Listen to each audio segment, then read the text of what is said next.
నేత శ్రీ నారా చంద్రబాబు నాయుడు గారు, మా వర్కింగ్ ప్రెసిడెంట్ నారా లోకేష్ గారు అన్ని వర్గాలని, అన్ని ప్రాంతాలని సమతూకంగా చూస్తూ ఒక మంచి ముగ్గురు రాజ్యసభ సభ్యుల్ని ఎన్నుకోవడం జరిగింది.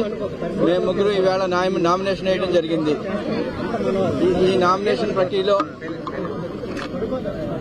మా పార్టీ మా మీద ఉంచిన బాధ్యతల్ని మేము సమర్థవంతంగా నిర్వహిస్తామని చెప్పి తెలియజేస్తూ, తెలుగుదేశం పార్టీ ఎప్పుడు అన్ని ప్రాంతాలని, అన్ని మతాలని, అన్ని కులాలని సమానంగా చూస్తుంది.